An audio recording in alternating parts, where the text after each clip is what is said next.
তো আমাদের total sir 11টা punctuation আছে, আপনারা দেখতে পাচ্ছেন টোটাল 11টা পাঞ্চুয়েশন আছে। ওকে, সো ফুল স্টপের ব্যবহারটা স্যার আমরা একটু শিখি। সো এখানে দেখেন প্রথমটা যেটা আছে sir assertive sentence, imperative sentence, optative sentence. আবার বলতেছি অ্যাসারেটিভ, ইম্পারেটিভ, অপটেটিভ সেন্টেন্সের শেষে ফুল স্টপ বসে। Assertive, imperative, optative sentence, assertive, imperative, optative সেন্টেন্সের শেষে ফুল স্টপ বসে। সো এখানে দেখেন একটা এক্সাম্পল, প্রথম example, he is a good boy, সেন্টেন্সটা শেষ ফুল স্টপ হবে, কারণ স্যার এটা অ্যাসারেটিভ সেন্টেন্স।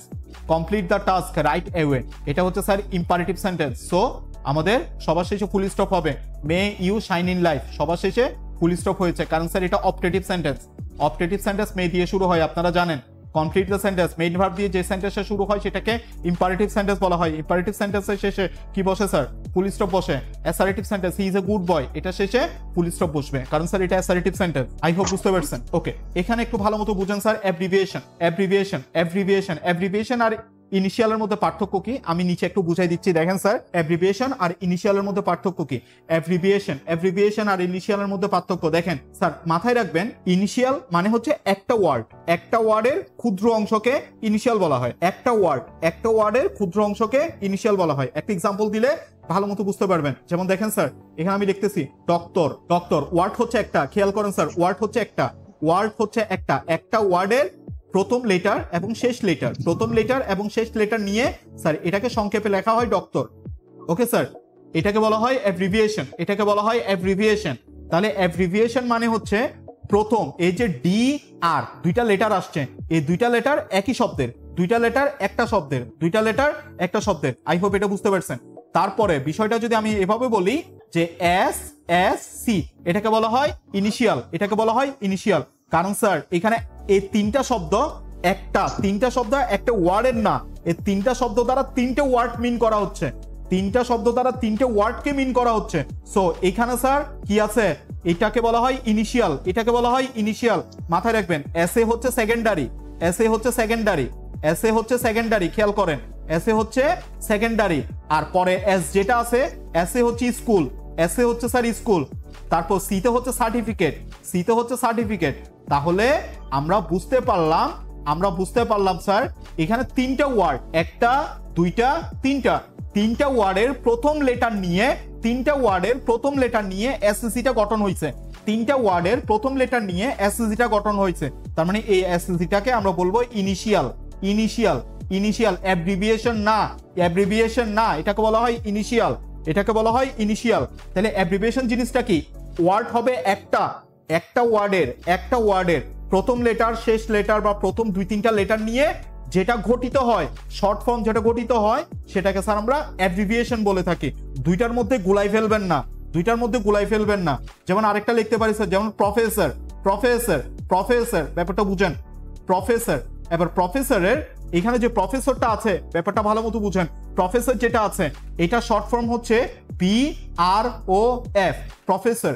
দেখেন স্যার আপনারা বুঝতেই পারতেছেন যে প্রথম চারটা লেটার নিয়ে একটা সংক্ষিপ্ত ওয়ার্ড গঠন করা হয়েছে, প্রফ, তারপর ফুল স্টপ। এটা দ্বারা স্যার আমরা কি বুঝি?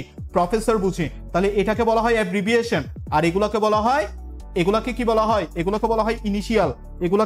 ইনিশিয়াল। ব্যাপারটা ভালো মতো বুঝবেন, কোনটা ইনিশিয়াল কোনটা অ্যাব্রিভিয়েশন গুলাই ফেলবেন না, ওকে, তো মাথায় রাখবেন। দেখেন এখানে MA আছে, তাহলে যে অ্যাব্রিভিয়েশন গুলো আছে ইনিশিয়াল যেগুলো আছে, ইনিশিয়ালের প্রত্যেকটা লেটার পরপর ফুল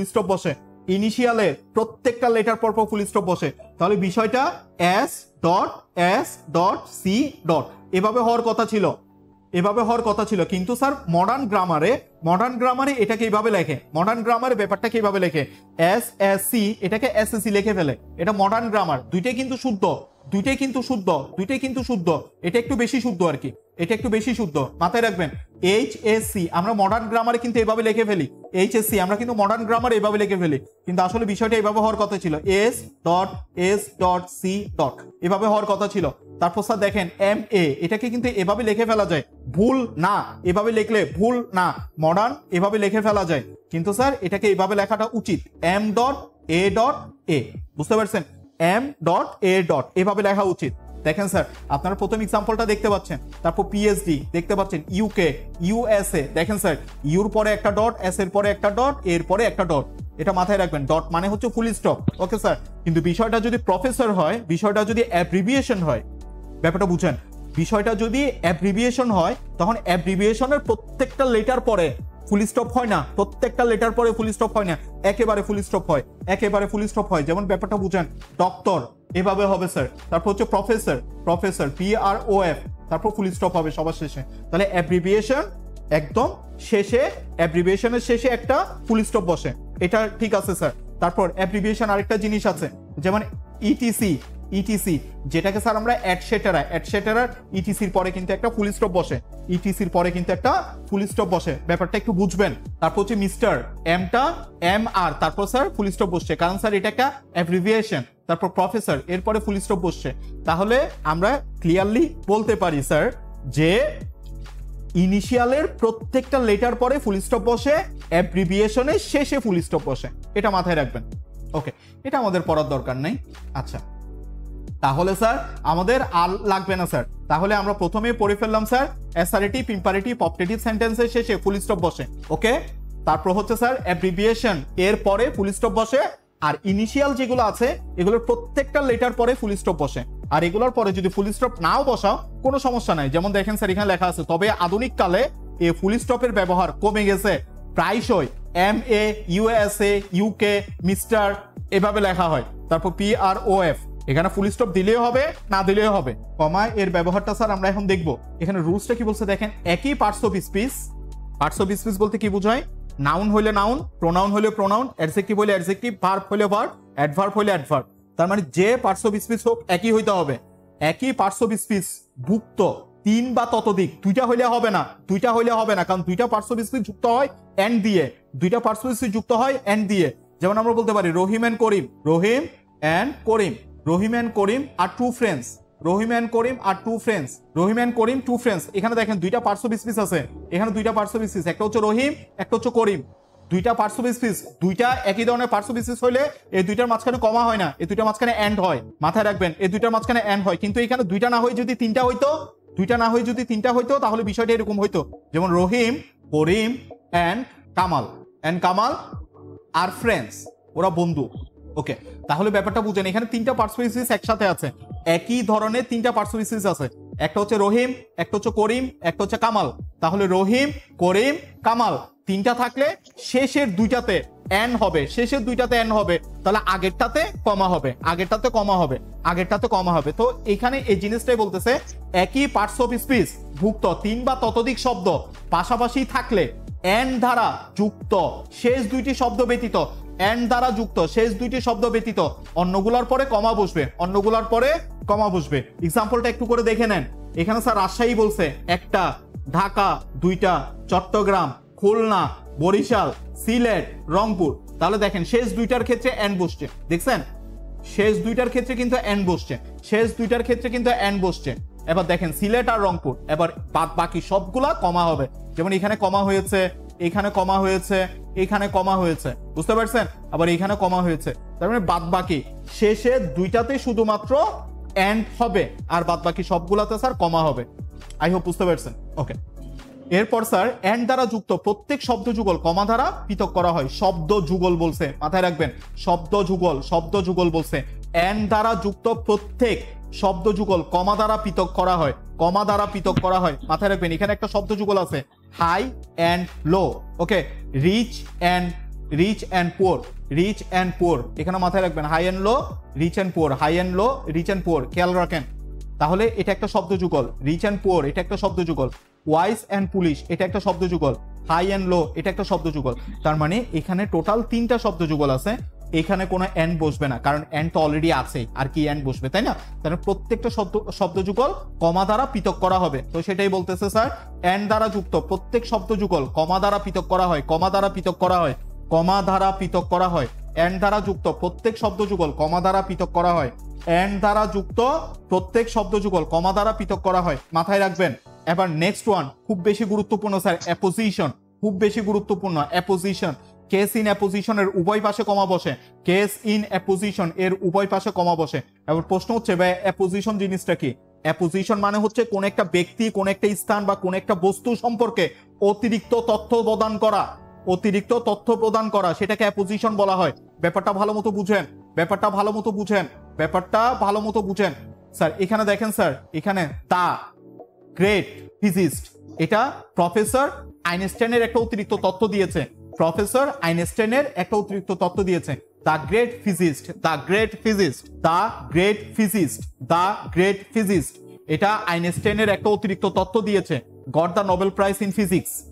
ওকে, professor Einstein, professor Einstein got the Nobel prize in physics, এটা বললে ঠিক ছিল, কিন্তু এটা না বলে ওরা প্রফেসর আইনস্টাইনের পরে প্রফেসর আইনস্টাইনটা কে ছিল, স্যার একটা অতিরিক্ত তথ্য দিয়েছে। তো এই অতিরিক্ত তথ্যটাকে বলা হয় স্যার অ্যাপোজিশন। অ্যাপোজিশনের উভয় পাশে কমা হবে। এই দেখেন এখানে একটা কমা হয়েছে, এখানে একটা কমা হয়েছে, তাহলে অ্যাপোজিশনের উভয় পাশে কমা হবে। অ্যাপোজিশনের উভয় পাশে কমা হয়, মাথায় রাখবেন। আমরা এখানে একটা লিখতে পারি, আমরা লিখতে পারি স্যার রহিম, ওকে স্যার, এবার লিখতে পারি sir a school boy receives the prize. Okay, so এখানে খেয়াল করেন স্যার, এখানে একটা অতিরিক্ত তথ্য প্রদান করা হয়েছে, এখানে একটা অতিরিক্ত তথ্য প্রদান করা হয়েছে, সেটা হচ্ছে এ স্কুল বয়, এই স্কুল বয়, এটাকে বলা হয় অ্যাপোজিশন, এটাকে বলা হয় অ্যাপোজিশন। সো অ্যাপোজিশনের উভয় পাশে, উভয় পাশে, উভয় পাশে কমা হবে। অ্যাপোজিশনের উভয় পাশে কমা হয়, অ্যাপোজিশনের উভয় পাশে কমা হয়। আই হোপ ব্যাপারটা বুঝতে পারছেন, অ্যাপোজিশনের উভয় পাশে কমা হয়, আই হোপ বুঝতে পারছেন। তাহলে আমরা দুইটা জিনিস পড়লাম, একটা হচ্ছে স্যার, একটা হচ্ছে একই ধরনের পার্টস অফ স্পিচ তিন বা ততোধিক থাকলে শেষ দুইটার পূর্বে, শেষ দুইটার মাঝখানে এন্ড হবে, বাকিগুলোর ক্ষেত্রে কমা হবে, এটা মাথায় রাখবেন। এন্ড দ্বারা যুক্ত প্রত্যেক শব্দ যুগল কমা দ্বারা পৃথক করা হয়, মাথায় রাখবেন। কেস ইন অ্যাপোজিশন, অ্যাপোজিশনের উভয় পাশে কমা হয়, মাথায় রাখবেন। Vocative case, vocative case, vocative case হতো সম্বোধন পদ, ভোকেটিভ কেস মানে সম্বোধন পদ, সম্বোধন পদ। যেমন দেখেন dear, listen to me, dear listen to me, এই ডিয়ার যেটা আছে সেটা হচ্ছে সম্বোধন পদ, ডিয়ার এটা হচ্ছে সম্বোধন পদ, ডিয়ার এটা হচ্ছে সম্বোধন পদ। সম্বোধন পদের পরে কমা হয়েছে, আপনারা খেয়াল করতেছেন, সম্বোধন পদের পরে কমা হয়েছে, আপনারা খেয়াল করতেছেন। সো সম্বোধন পদের পরে কমা বসে, সম্বোধন পদের পরে কমা বসে, এটা মাথায় রাখবেন, সম্বোধন পদের পরে কমা বসে। তারপর হচ্ছে স্যার দেখেন এখানে বলা হচ্ছে ভোকেটিভ কেস সম্বোধন পদ বাক্যের শুরুতে থাকলে এর পরে কমা হবে, বাক্যের মাঝখানে থাকলে উভয় পাশে কমা হবে, উভয় পাশে কমা হবে, বাক্যের শেষে থাকলে পূর্বে কমা হবে। আবার বলতেছি স্যার, বাক্যের শুরুতে থাকলে, বাক্যের শুরুতে থাকলে সম্বোধন পদের পরে কমা হবে, সম্বোধন পদের পরে কমা হবে, বাক্যের মাঝখানে থাকলে উভয় পাশে কমা হবে, বাক্যের শেষে থাকলে সম্বোধন পদের পূর্বে কমা হবে, মাথায় রাখবেন স্যার। তাহলে দেখেন dear listen to me, dear listen to me, sir এখানে খেয়াল করেন এই সম্বোধন পদটা বাক্যের শুরুতে আছে, এটা বাক্যের শুরুতে আছে, তাই কমাটা সম্বোধন পদের পরে হয়েছে। এটা স্যার বাক্যের শেষে আছে মাই ডিয়ার, বাক্যের শেষে আছে, সরি বাক্যের মাঝখানে আছে মাই ডিয়ার, বাক্যের মাঝখানে আছে, এটা কি হবে স্যার, এই মাই ডিয়ারের আগে, সম্বোধন পদের আগে এবং পরে, আগে এবং পরে, আগে এবং পরে, আগে এবং পরে কি হবে স্যার, আগে এবং পরে, স্যার আগে এবং পরে কমা হবে স্যার। তাহলে সম্বোধন পদ যখন মাঝখানে থাকবে, বাক্যের মাঝখানে থাকবে, তখন আগে ও পরে, আগে ও পরে কমা হয় স্যার, এটা মাথায় রাখবেন। Listen to me my dear, A my dear যেটা আছে এটা বাক্যের শেষে আছে, এটা বাক্যের শেষে আছে, তখন এর আগে কমা হবে, এর আগে কমা হবে, শেষে ফুল স্টপ হবে। আই হোপ বুঝতে পারছেন। তাহলে সম্বোধন পদ যখন বাক্যের শুরুতে থাকে এরপর কমা হয়, বাক্যের মাঝখানে থাকলে উভয় পাশে কমা হয়, বাক্যের শেষে থাকলে এর পূর্বে কমা হয়। Okay sir, introductory yes, introductory yes বা নো কে মূল বাক্য থেকে আলাদা করার জন্য এদের পরে কমা বসে, এদের পরে কমা বসে, মাথায় রাখবেন। ইন্ট্রোডাক্টরি ইয়েস বা নো বাক্য থেকে আলাদা করার জন্য, বাক্য থেকে পৃথক করার জন্য অবশ্যই কমা হবে স্যার, মাথায় রাখবেন। ইয়েস ইউ ক্যান গো নাও, একটু করে থামতে হচ্ছে তাই না, সো এখানে কি হবে, কমা হবে, মাথায় রাখবেন স্যার। ওকে, আমরা বলতে পারি no you can not go, তুমি যেতে পারবে না, না তুমি যেতে পারবে না, ইউ ক্যান নট গো তুমি যেতে পারবে না, তার মানে নো দিয়ে বলতে পারি। তাহলে নো এর পরে আমাদের অবশ্যই কি দিতে হবে, কমা দিতে হবে। তাহলে ইয়েস এর পরে, নো এর পরে, এগুলোর পরে আমাদের কি বসে, কমা বসে, বুঝতে পারছেন। আচ্ছা এবার আমাকে বলুন তো স্যার, আমাকে বলুন তো sir thank you, thank you আমাকে বলেন, thank you, thank you sir, thank you sir, thank you sir আমাকে বলেন কমাটা কোথায় হবে, থ্যাংক ইউ স্যার কমাটা কোথায় হবে, থ্যাংক ইউ স্যার কমাটা কোথায় হবে, ইউর পরে, ইউর পরে, ভেরি গুড, ইউর পরে কমা হবে, ইউর পরে কমা হবে, ইউর পরে কমা হবে, ইউর পরে কমা হবে। ওকে, হ্যাঁ দেখতেছেন আপনারা সবাই? জি স্যার। ওকে ওকে, তাহলে ইউর পরে কমা হবে, এটা মাথায় রাখবেন। তো দেখেন বাক্য গঠনের মধ্যে কোনো ওয়ার্ড, ফ্রেজ বা ক্লজ ঢুকিয়ে দিলে তার আগে পরে কমা হবে, তার আগে পরে কমা হবে, তার আগে পরে কমা হবে। বাক্য গঠনের মধ্যে কোনো ওয়ার্ড, ফ্রেজ বা ক্লজ ঢুকিয়ে দিলে তার আগে পরে কমা বসে, তার আগে পরে কমা বসে। তাহলে দেখেন স্যার দা বয়, এখানে স্যার হু স্টুড স্যার, এখানে দেখেন হু স্টুড স্যার, এই জিনিসটা এ মামারে খেয়াল করেন। হু স্টুড ফার্স্ট, এটা পুরোটা একটা ক্লজ, এটা পুরোটা একটা ক্লজ। তাহলে বাক্যের মাঝখানে একটা ক্লজ ঢুকাই দিছে, এই ক্লজের সামনে এবং শেষে কমা হবে, এই ক্লজের সামনে এবং শেষে কমা হবে স্যার। তাহলে আসল সেন্টেন্সটা হচ্ছে এটা, the boy got a prize, the boy got a prize, the boy got a prize. কিন্তু এখানে ভেতরে স্যার একটা ক্লজ ঢুকাই দিছে। সো মাথায় রাখবেন, এরকম যদি কোন একটা ক্লজ আপনারা দেখেন, এরকম যদি কোন একটা ক্লজ আপনারা দেখেন, সে ক্লজের আগে এবং পরে কমা ব্যবহার করবেন। এই ক্লজের আগে এবং পরে কমা ব্যবহার করবেন, এই ক্লজের আগে এবং পরে কমা ব্যবহার করবেন। মাথায় রাখতে হবে স্যার, আগে এবং পরে কমা ব্যবহার করতে হবে, আগে এবং পরে কমা ব্যবহার করতে হবে। ওকে, আচ্ছা, আই হোপ বুঝতে পারছেন স্যার। তারপর কোন একটা ওয়ার্ড যদি ঢুকাই দেয় কোন বাক্যের মাঝখানে, যেমন দেখেন sir he is, after all, এটা কিন্তু আফটার অল এটা সেন্টেন্সের একটা অংশ না, কিন্তু এখানে সেন্টেন্সের ভেতর ঢুকাই দিছে। তার জন্য কি হয়েছে স্যার, এর শুরুতে এবং শেষে কমা হয়েছে, এর শুরুতে এবং শেষে কমা হয়েছে, মানে উভয় পাশে কমা হবে। বাক্যের মাঝখানে যদি এরকম কোনো ওয়ার্ড ঢুকাই দেয় স্যার, এরকম কোনো ওয়ার্ড ঢুকাই দেয় বা ওয়ার্ড ফ্রেজ ঢুকাই দেয় বা ক্লজ ঢুকাই দেয়, তাহলে এটা। এবার ব্যাপারটা দেখেন স্যার, আলিবাবা, আলিবাবা স্যার এখানে একটা ফ্রেজ ঢুকাই দিছে, আলিবাবা এখানে একটা ফ্রেজ ঢুকাই দিছে, seeing the robbers, seeing the robbers, এটা একটা phrase, seeing the robbers hide behind the tree, মানে হিট বিহাইন্ড দ্য ট্রি। এর মানে হচ্ছে সে চোরগুলাকে, ডাকাতদেরকে দেখে আলিবাবা কি করছে, গাছের অপর পাশে, গাছের পেছনে সে লুকাই গেছে, গাছের পেছনে লুকাই গেছে।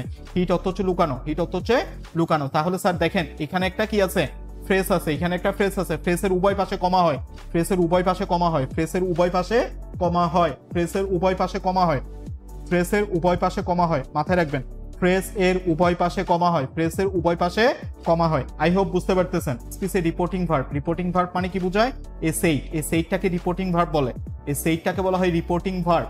এই সেইট, সেইট শব্দটাকে বলে রিপোর্টিং ভার্ব, রিপোর্টিং ভার্ব, এই সেইটকে বলা হয় রিপোর্টিং ভার্ব, সেইটকে বলা হয় রিপোর্টিং ভার্ব। সো মাথায় রাখবেন স্যার, ডিরেক্ট স্পিচে রিপোর্টিং ভার্বটি কোটেশন, কোটেশন মানে হচ্ছে ইনভার্টেড কমা, কোটেশনের পূর্বে থাকলে, কোটেশনের পূর্বে থাকলে, তাহলে কোটেশনের পূর্বে কমা হবে, কোটেশনের পূর্বে কমা হবে। ব্যাপারটা বুঝেন, কথা হচ্ছে ইনভার্টেড কমার আগে যদি রিপোর্টিং ভার্ব থাকে, একদম সহজ ভাষায় বলতেছি, ইনভার্টেড কমার পূর্বে যদি রিপোর্টিং ভার্ব থাকে তখন ইনভার্টেড কমার আগে কমা হবে। আই হোপ ব্যাপারটা বুঝতে পারছেন। ইনভার্টেড কমার আগে রিপোর্টিং ভার্ব থাকলে সেই ইনভার্টেড কমার আগে কমা হবে। ওকে, সো এখানে খেয়াল করেন স্যার, এখানে রিপোর্টিং ভার্ব হচ্ছে সেই, আমাদের ইনভার্টেড কমা হচ্ছে এটা, inverted comma I am unwell, এটি ইনভার্টেড কমার ভিতরে। সো রিপোর্টিং ভার্ব আগে আছে, তার মানে ইনভার্টেড কমার আগে কমা হবে, মাথায় রাখবেন। এবার যদি দুই কোটেশনের মাঝখানে থাকে, যদি দুই কোটেশনের মাঝখানে থাকে তখন উভয় পাশে, যেমন দেখেন স্যার এখানে দুইটি ইনভার্টেড কমা আছে, একটা হচ্ছে I shall come back, I shall come back, আরেকটা হচ্ছে স্যার এন্ড সি ইউ।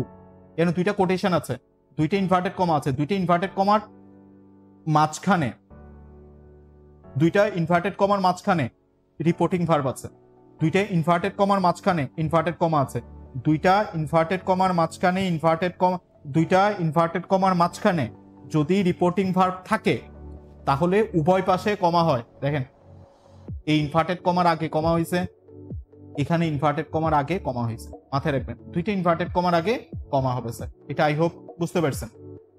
এবার ইনভার্টেড কমার শেষে যদি রিপোর্টিং ভার্ব থাকে তাহলে ইনভার্টেড কমার পর, ইনভার্টেড কমার মধ্যে আর কি স্যার আমাদের কি হবে স্যার, কমা হবে, মানে এই রিপোর্টিং ভার্বের আগে কমা হবে। সে কমাটা অবশ্যই ইনভার্টেড কমার ভেতরে হয়, মাথায় রাখবেন ইনভার্টেড কমার ভেতরে হবে, আবার বাইরে দিয়ে বসে থাকিও না, ভেতরে হবে। এখানে আই হোপ খেয়াল করতেছেন ভেতরে আছে, এখানে ভেতরে, এটা কিন্তু ভেতরে। ওকে, তো এই কথাটা সেটাই বলা হচ্ছে ডিরেক্ট স্পিচে রিপোর্টিং ভার্বটি কোটেশনের, কোটেশনের পূর্বে থাকলে, কোটেশনের পূর্বে থাকলে, কোটেশনের পূর্বে থাকলে, কোটেশনের পূর্বে থাকলে, কোটেশনের পূর্বে দুই কোটেশনের মাঝে থাকলে রিপোর্টিং ভার্বের উভয় পাশে, এবং কোটেশনের পরে থাকলে, কোটেশনের পরে ক্লোজিং ইনভার্টেড কমার আগে, ক্লোজিং, এখানে ব্যাপারটা বুঝেন, ক্লোজিং ইনভার্টেড কমার আগে কমা বসবে, এটা মাথায় রাখবেন। এটা হচ্ছে সবার শেষ একটা, সবার শেষ একটা খেয়াল করেন, সবার শেষ একটা এই জায়গায় খেয়াল করেন স্যার, সবার শেষ একটা এই জায়গায় খেয়াল করেন, এই জায়গায় খেয়াল করেন।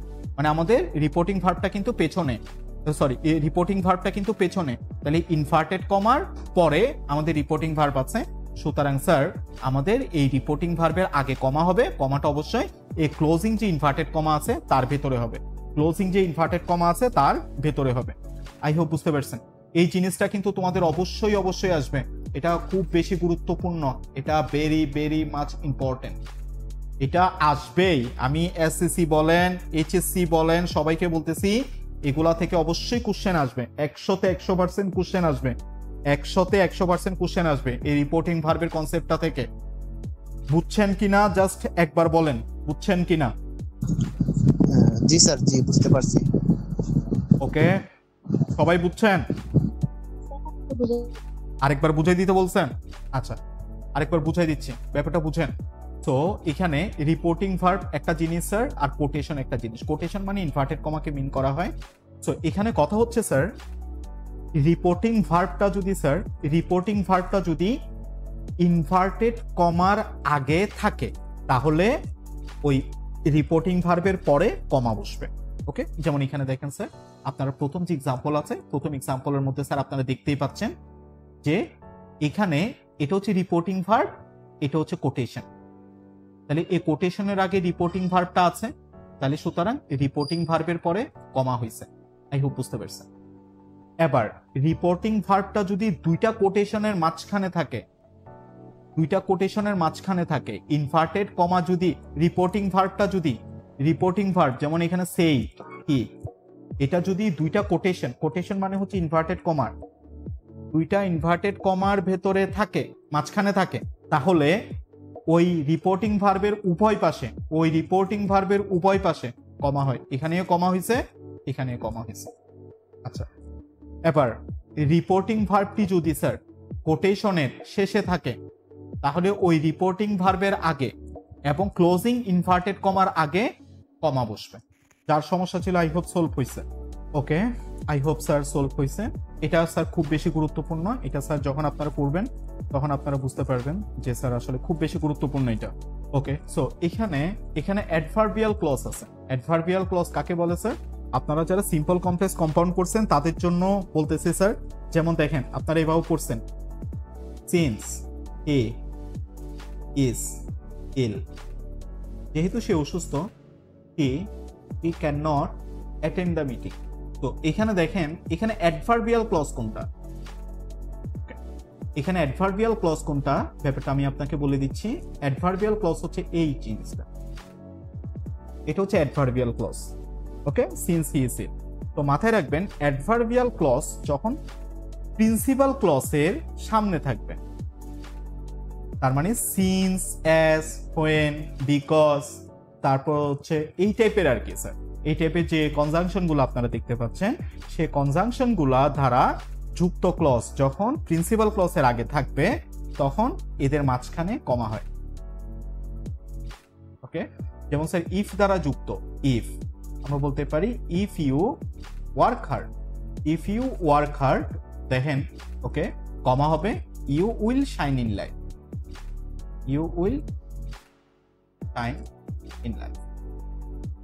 তো এখানে দেখেন, এখানে অ্যাডভার্বিয়াল ক্লজ কোনটা? এখানে অ্যাডভার্বিয়াল ক্লজ হচ্ছে ইফ ইউ ওয়ার্ক হার্ড, আর এখানে প্রিন্সিপাল ক্লজ কোনটা? You will shine in life, এটা হচ্ছে প্রিন্সিপাল ক্লজ। সো অ্যাডভার্বিয়াল ক্লজটা প্রিন্সিপাল ক্লজের আগে থাকলে তখন মাঝখানে কমা হয়। কিন্তু যদি উল্টা হয়, অ্যাডভার্বিয়াল ক্লজ যখন প্রিন্সিপাল ক্লজের পেছনে চলে যাবে, মানে পরে চলে যাবে, তখন কমা হবে না, তখন কমা হবে না। যেমন বিষয়টা এরকম বুঝেন যে আমরা বলতে পারি sir you will succeed, you will succeed if you work hard. তাহলে ব্যাপারটা বুঝতে পারতেছেন। এখানে অ্যাডভার্বিয়াল যে ক্লজটা আছে, অ্যাডভার্বিয়াল ক্লজটা স্যার, এখানে যে অ্যাডভার্বিয়াল ক্লজটা আছে, এই দেখেন অ্যাডভার্বিয়াল ক্লজটা শেষে চলে গেছে। যদি অ্যাডভার্বিয়াল ক্লজটা আবার বলতেছি স্যার, যদি অ্যাডভার্বিয়াল ক্লজটা যদি পেছনে চলে যায় তখন মাঝখানে আর কমা হবে না। যদি অ্যাডভার্বিয়াল ক্লজটা মানে if, unless, since, as, when, because এগুলো দ্বারা যুক্ত ক্লজ যদি সামনে থাকে তাহলে মাঝখানে কমা হবে, আর যদি এগুলো পেছনে চলে যায় তাহলে কমা হবে না। তো সেই জিনিসটাই বলতেছে স্যার, অ্যাডভার্বিয়াল ক্লজ বা ফ্রেজ ক্লজকে সম্প্রসারিত করা যেত এমন পার্টিসিপল বাক্যের শুরুতে থাকলে এরপরে কমা বসে। যেমন বিষয়টা এরকমও হতে পারে, যেমন হ্যাভিং ব্রেকফাস্ট, হ্যাভিং বিএফ বলতে পারি, বিএফ মানে breakfast, okay, having breakfast, okay sir, I went for college বা আই ওয়েন্ট ফর কোচিং লিখতে পারি স্যার। তাহলে দেখেন স্যার, হ্যাভিং ব্রেকফাস্ট মানে ব্রেকফাস্ট করে, তাহলে এটা হচ্ছে স্যার একটা participle phrase, verb plus ING যুক্ত পার্টিসিপল ফ্রেজ, এরপরে স্যার কমা হয়, মাথায় রাখবেন স্যার। তো সেটাই বলতেছে, আমরা প্রথমে দেখি disappointed of a good job, মানে সে ডিসঅ্যাপয়েন্টেড হয়ে গেছে, হি স্টার্টেড আ বিজনেস, ওকে। তাহলে এটা হচ্ছে স্যার উপরেরটা হচ্ছে স্যার একটা, মানে কি বলতে পারি স্যার, একটা ফ্রেজ বলতে পারি।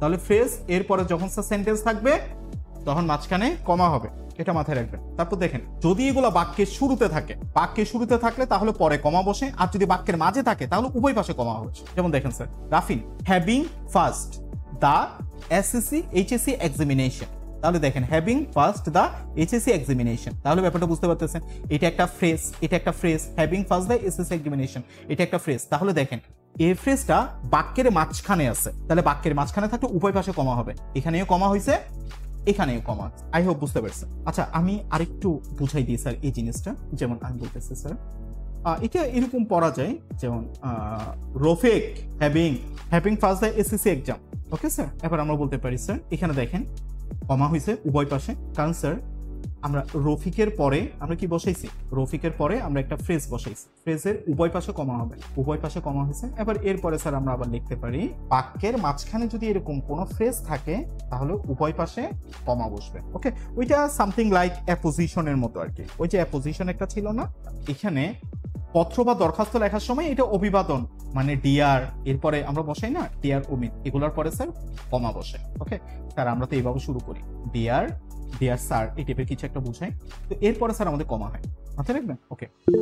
তো আই হোপ বুঝতে পারছেন। এরপরে স্যার নেক্সটে স্যার বাক্যে রিপিটেড ওয়ার্ড এর মাঝখানে স্যার কমা বসে, রিপিটেড ওয়ার্ড যেগুলো আছে, যেমন আই উইল নেভার গো দেয়ার, তার মানে এখানে নেভার দুইবার বসছে, এটা কিন্তু ভুল না, এটা কিন্তু মানে আমি কখনোই যাব না, মানে আমি কখনোই যাব না, জোর দেওয়ার জন্য এখানে স্যার নেভার কথাটা আসছে, জাস্ট জোর দিছে, তার মানে রিপিটেড ওয়ার্ডের মাঝখানে কমা বসে, এটা মাথায় রাখবেন, রিপিটেড ওয়ার্ডের মাঝখানে কমা বসে স্যার, ওকে। তারপর স্যার ভার্বের ওমিশন বুঝাতে স্যার ভার্বের স্থানে স্যার কমা বসে, এটা স্যার যখন আপনারা ভার্সিটি অ্যাডমিশন টেস্ট দিবেন তখন স্যার আপনারা বুঝতে পারবেন স্যার। এখানে একটা ভার্বের ওমিশন হয়েছে, যেমন দেখেন Anand was given a book, Sahil a pen, তার মানে হচ্ছে আনন্দকে একটা বই দেওয়া হয়েছিল, সাহিলকে একটা কলম দেওয়া হয়েছিল।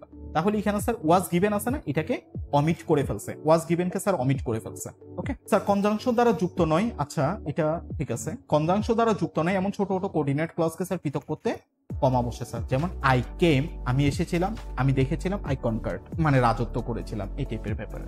তো ওইটাও না। আচ্ছা, সাবঅর্ডিনেট ক্লজ এটা আমি পড়াই ফেলছি স্যার, অ্যাডভার্বিয়াল ক্লজ আর কি ওই একই।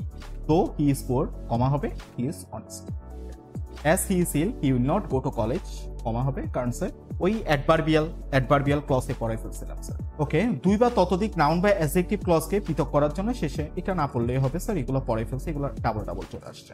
তো কমা, এরপরে দেখেন স্যার এখানে একই সাথে অবস্থিত দুই বা ততোধিক অ্যাডভার্বিয়াল ফ্রেজকে চিহ্নিত করার জন্য then at length he succeeded, tag কোশ্চেনটা আমাদের দরকার স্যার, ওকে। ট্যাগ কোশ্চেনের স্টেটমেন্টের পরে কোশ্চেনের পূর্বে কমা বসে, এটা তো আমরা সবাই জানি যারা স্যার ট্যাগ কোশ্চেন করছি, ওকে। ডোন্ট দে এর আগে কমা বসবে। সেন্টেন্সের অন্যান্য শব্দ থেকে প্লিজ কে আলাদা করতে প্লিজের পূর্বে কমা বসে, প্লিজ মাঝখানে থাকলে কমা বসে না, এটা মাথায় রাখবেন, এটা ইম্পর্টেন্ট। সেন্টেন্সের অন্যান্য শব্দ থেকে প্লিজকে আলাদা করতে প্লিজ এর পূর্বে কমা বসে, প্লিজকে যখন আলাদা করতে যাবেন তখন প্লিজের পূর্বে কমা বসবে, তবে প্লিজের মাঝে বসলে স্যার, বাক্যের মাঝে প্লিজ বসলে কমা বসে না। যেমন দেখেন would you please help me please, সবার শেষে প্লিজ আছে, কমা হয়েছে প্লিজের আগে, প্লিজ এটা বাক্যের শুরুতে আছে, কমা হয়েছে, তারপর হেল্প মি আলাদা করে ফেলছি। কিন্তু এটা যদি স্যার মাঝখানে থাকে তাহলে কোনো কমা হবে না, তাহলে would you please help me, তাহলে প্লিজের আগে পরে কোনো কমা হবে না, এই জিনিসটা মাথায় রাখবেন স্যার। ইন্টারোগেশন সাইনটা কোথায় বসবে সেটা আপনারা সবাই জানেন, এটা হচ্ছে ইন্টারোগেটিভ চিহ্নটা আর কি। এটা কোথায় কোথায় বসবে আপনারা জানেন, মানে প্রশ্নবোধক আর কি, প্রশ্নবোধকে ইন্টারোগেটিভ সাইন বসে। যেমন ডিরেক্ট কোশ্চেনে নির্দেশ করে এমন বাক্যে কোশ্চেন মার্ক বসে, যেমন have you done the work, কাজটাকে তুমি শেষ করেছো, সবার শেষে কোশ্চেন মার্ক। আর এটা যে ইন্টারোগেটিভ সেন্টেন্স আপনি কিভাবে বুঝবেন, মাথায় রাখবেন ইন্টারোগেটিভ সেন্টেন্স অক্সিলারি ভার্ব দিয়ে শুরু হয়, অথবা ইন্টারোগেটিভ সেন্টেন্স অক্সিলারি ভার্ব দিয়ে শুরু হয়, অথবা ইন্টারোগেটিভ সেন্টেন্স WH কোশ্চেন দিয়ে শুরু হয়। তাহলে interrogative sentence sir auxiliary verb দিয়ে শুরু হবে অথবা WH কোশ্চেন দিয়ে শুরু হবে। তাহলে ইন্টারোগেটিভ সেন্টেন্স WH কোশ্চেন দিয়ে শুরু হবে, ইন্টারোগেটিভ সেন্টেন্স বসবে। ওকে,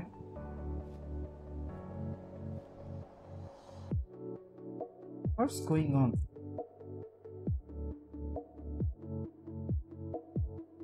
নাড়াচাড়া করতেছেন কে স্যার?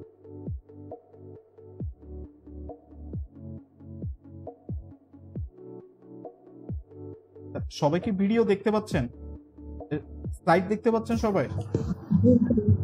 জি স্যার। না স্যার, স্যার এখানে একজন স্ক্রিন শেয়ার করছে একজন, এমডি আলম।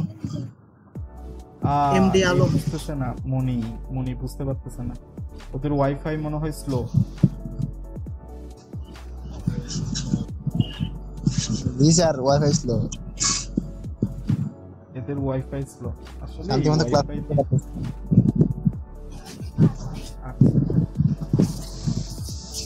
আচ্ছা, এখন কি আপনারা তো দেখতে পাচ্ছেন না মনে হয়, স্ক্রিন শেয়ারিং স্ক্রিনটা দেখতেছেন না? জি জি জি স্যার। জি স্যার। এখন আমি কিভাবে হেল্প করতে পারি? স্যার আপনি এখান থেকে অফ করে দেন।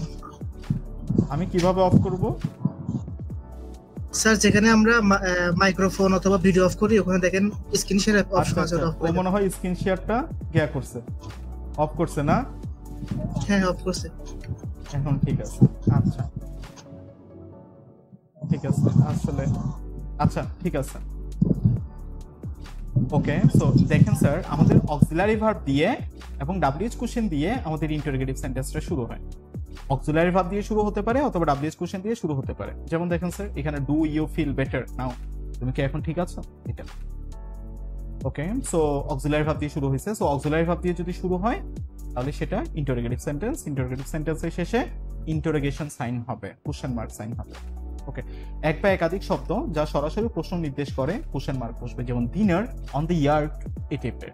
ওকে, মানে জাস্ট শর্ট কোশ্চেন করতেছে, মানে ডিনার মানে তুমি কি ডিনারের কথা বলতেছো, এই টাইপের। সন্দেহ প্রকাশ করতে, অনিশ্চিত কিছু বোঝাতে আমাদের ইন্টারোগেটিভ সাইন হয়। যেমন sir, his father died in 1990, এটা আমি সারপ্রাইজড হয়ে গেছি, মানে 1990 সালে যে মারা গেছে সেটা আমি নট শিওর, আমি সারপ্রাইজড হয়ে গেছি, তার জন্য স্যার এখানে কোশ্চেন মার্ক বসছে। ওকে, এখানে কোশ্চেন মার্ক কেন বসে আই হোপ বুঝতে পারছেন স্যার। ওকে, সো এগুলো থেকে তত বেশি কোশ্চেন আসে না, তারপর চাইলে আপনি মনে রাখতে পারেন স্যার। নোট অফ এক্সক্লেমেশন, হ্যাঁ এটা ইম্পর্টেন্ট স্যার, এখানে খেয়াল করেন। এখানে বলছে কোন ওয়ার্ড সেন্টেন্স দ্বারা ভয়, বিস্ময়, আনন্দ, দুঃখ, ক্ষোভ, তীব্র আবেগ এগুলো যদি বুঝায়, এই জিনিসগুলো যদি বুঝায়, তখন নোট অফ এক্সক্লেমেশন ব্যবহৃত হয়, তখন নোট অফ এক্সক্লেমেশন ব্যবহৃত হয়, এটা মাথায় রাখবেন। নোট অফ এক্সক্লেমেশন ব্যবহৃত হয় যখন কি স্যার, যখন কি স্যার, আবার বলতেছি, যখন স্যার কি হবে, কোনো ওয়ার্ড বা সেন্টেন্স দ্বারা ভয়, বিস্ময়, আনন্দ, দুঃখ, ক্ষোভ কিংবা তীব্র আবেগ এগুলো যদি বুঝায়, তখন সেটার পরে নোট অফ এক্সক্লেমেশন বসে। যেমন স্যার এখানে আছে হুররে, এখানে দেখেন হুররে আছে, তো হুররের দ্বারা অনেক বড় একটা আবেগ বোঝানো হচ্ছে, তাই না, মানে আমরা জিতে গেছি, we have won the match, তাহলে এটা একটা আবেগ বোঝানো হচ্ছে। সো এখানে কি হবে স্যার, এক্সক্লেমেশন সাইন হবে। তারপর হোয়াট এ সাকসেস, কি সফলতা। ওকে, তাহলে মাথায় রাখবেন হোয়াট অথবা হাউ দ্বারা, হোয়াট অথবা হাউ দ্বারা এক্সক্লেমেটরি সেন্টেন্স শুরু হয়। ওকে, সো হোয়াট অথবা হাউ এর পরে, হোয়াট অথবা হাউ এর পরে যদি অ্যাডজেক্টিভ থাকে, যদি অ্যাডজেক্টিভ দেখো, তাহলে মাথায় রাখবে এটা এক্সক্লেমেটরি সেন্টেন্স। সো এক্সক্লেমেটরি সেন্টেন্সের শেষে এক্সক্লেমেটরি চিহ্ন বসবে, এটা মাথায় রাখবেন। তো ভোকেটিভ এর পরে বেশি জোর দিতে ভোকেটিভ কেসে পর নোট অফ এক্সক্লেমেশন বসে, যেমন ওহ গড, মানে অনেক চিৎকার করে বলছে, মানে একটু বেশি জোর দিয়ে বলছে, ওহ গড প্লিজ হেল্প মি। তো তো যখন বেশি দিবে তখন এটা আর কি। তারপর হচ্ছে স্যার তুচ্ছ বিষয়ের উপর নোট অফ এক্সক্লেমেশন বসে, তুচ্ছ বিষয়ের উপর নোট অফ এক্সক্লেমেশন বসে, যেমন Charlie Chaplin was the name of A cat. Charlie Chaplin was the name of A cat. এটা স্যার চার্লি চ্যাপলিন তো একটা বিখ্যাত মানুষ, এখন এটা একটা কিসের নাম রাখছে স্যার, একটা বিড়ালের নাম রাখছে, তো এটা তুচ্ছ একটা ঘটনা। তো এটাতে স্যার আমরা এক্সক্লেমেটরি সাইনটা বসাইতে পারি, কিন্তু এখানে যদি স্যার কেউ ফুল স্টপ বসায় কোনো সমস্যা নেই। এবার হচ্ছে inverted comma, very very very much important. Inverted comma কেন গুরুত্বপূর্ণ, কারণ স্যার তোমাকে বুঝতে হবে ইনভার্টেড কমা কখন আমরা ব্যবহার করব। ইনভার্টেড কমা ব্যবহার করব কারো উক্তি অবিকল তুলে দিতে বাক্যের মধ্যে ইনভার্টেড কমা ব্যবহৃত হয়। যেমন দেখেন, হি সেড টু মি, সে আমাকে বলেছে, হেল্প মি প্লিজ, এই কথাটাই সে আমাকে বলেছে। ও যে কথাটা বলেছে সেই কথাটা আমি হুবহু তুলে দিছি, তার জন্য স্যার এখানে ইনভার্টেড কমার ভেতরে এগুলো হয়েছে স্যার, হেল্প মি প্লিজ। ওকে, তারপর হচ্ছে স্যার কোন একটা কোশ্চেন যদি আমরা বলে দিই, যেমন আমরা বলতে পারি আই সেড, আমি বললাম, ইনভার্টেড কমার ভিতরে তো প্রথমটা বড় হাতের হয়। আই সেড কোন একটা কথা আর কি, যখন আমি নিজে বলি, যেমন ফায়ার বার্নস, তো এটা বড় হাতের অক্ষর দিয়ে হবে। আর যে কথাটা আমি নিজে নিজে বলেছি এই কথাটা স্যার মানে একদম হুবহু তুলে দিতে স্যার আমরা ইনভার্টেড কমাটাকে ব্যবহার করি। কোনো বইয়ের উদ্ধৃত দিতে, মানে কোনো একটা বইয়ের রেফারেন্স দিতে গেলে স্যার অবশ্যই ইনভার্টেড কমা ব্যবহার করি স্যার আমরা। তারপর কোটেশন, আই হোপ বুঝতে পারছেন কোটেশনটা কেন ব্যবহার করা হয়, আর কোনো কারণ নেই স্যার কোটেশনটা করতে, এই জন্য ব্যবহার করি স্যার। ওকে, ঠিক আছে। ওকে, এবার হচ্ছে অ্যাপোস্ট্রফি। অ্যাপোস্ট্রফি কখন ব্যবহার করি স্যার আমরা? অ্যাপোস্ট্রফি মানে হচ্ছে উফরে যেটা থাকে সেটাকে স্যার আমরা অ্যাপোস্ট্রফি বলি। স্যার অ্যাপোস্ট্রফি কখন ব্যবহার করি? যেমন স্যার আমরা বলতে পারি ইরফানস, এখানে অ্যাপোস্ট্রফি ব্যবহার হয়েছে। তারপর হচ্ছে স্যার ডোম, এখানে অ্যাপোস্ট্রফি ব্যবহার হয়েছে। কান, এখানে অ্যাপোস্ট্রফি ব্যবহার হয়েছে। যেমন ফাদার্স, এখানে অ্যাপোস্ট্রফি ব্যবহার হয়েছে। তাহলে অ্যাপোস্ট্রফি কোথায় ব্যবহার হবে আপনি বুঝতেই পারতেছেন স্যার। হ্যাঁ বলেন স্যার আপনার ইরফান কেয়ার নামে এসটা কেন হয়? স্যার এটা এর নামে এর কথাটা বোঝানোর জন্য ইরফানস, তার মানে ইরফানস এর অর্থ হচ্ছে ইরফানের, অ্যাপোস্ট্রফি এস দ্বারা ইরফানের বোঝানো হয়, ইরফান এর। যেমন ফাদার্স মানে কি বাবার, জি স্যার একটা র বুঝছি। আসবে। যেমন অনেক সময় দেখা যায়, আমি একদম আপনাকে রিলিভেন্ট একটা এক্সাম্পল দিই, যেমন একটা গার্লস এই টাইপের আছে, আরেকটা গার্লস আছে এরকম। তাহলে একটা হচ্ছে অ্যাপোস্ট্রোপিয়াস এস এর আগে, আরেকটা হচ্ছে অ্যাপোস্ট্রোপিয়াস এস এর পরে। তাহলে দুইটা কেন হয় মাথায় রাখবেন। এখানে যে গার্লসটা বোঝানো হচ্ছে সেটা একটা মেয়ের বোঝানো হচ্ছে, একটি মেয়ের, বুঝতে পারছেন? এখানে যে গার্লস এর পরে স্যার অ্যাপোস্ট্রোপিয়াসটা পরে আছে, এটা বোঝানো হচ্ছে এটা হচ্ছে মেয়েদের, তার মানে অনেকগুলো মেয়ে, বুঝতে পারছেন? তার জন্য বলা হয় গার্লস কলেজ, ওইটা না এটা। ওকে, অনেকে বলে যে অ্যাপোস্ট্রোপিয়াসটা স্যার এস এর আগে হবে, না স্যার এস এর পরেও হতে পারে। তাহলে এটা হচ্ছে মেয়েদের কলেজ, গার্লস কলেজ, তার মানে গার্লস কলেজ। দেখবেন চট্টগ্রাম গভট গার্লস কলেজ, গার্লসের এস এর পরে অ্যাপোস্ট্রোপিয়াস আছে, এস এর পরে অ্যাপোস্ট্রোপিয়াস আছে, এটা কিন্তু ভুল নাই। আবার দেখেন স্যার এখানে সাজিদস আর এখানে আছে সেলর্স মানে হচ্ছে নাবিকদের, ওকে। যেমন বলা হয় টিচার্স রুম, অনেকে অ্যাপোস্ট্রোপিয়াস এখানে দিয়ে ফেলে, যদি এখানে দেয় তাহলে সেটা ভুল, তাহলে অ্যাপোস্ট্রোপিয়াসটা দিতে হবে কোথায়? এস এর পরে। তাহলে বিষয়টা এরকম হবে টিচার্স রুম। ওকে, টিচার্স মানে হচ্ছে শিক্ষকদের রুম, তার মানে একজন শিক্ষকের রুম না, অনেকজন শিক্ষকের রুম। তার জন্য স্যার এটা অহরহ স্কুলে পর্যন্ত ভুল করে বসে থাকে, স্কুলে পর্যন্ত টিচার্স রুম লেখে এইভাবে, এইভাবে লেখে টিচার্স রুম, হইলেও যেখানে স্যার ধরবে সেখানে ভুল করে বসে থাকে। তো এই টাইপের দেখবেন অহরহ দেখতে স্যার টিচার্স রুম এইভাবে লিখে বসে আছে। আসলে বিষয়টা এরকম হওয়ার কথা ছিল না, অ্যাপোস্ট্রোপিয়াসটা এস এর পরে হওয়ার কথা ছিল, আই হোপ বুঝতে পারছেন।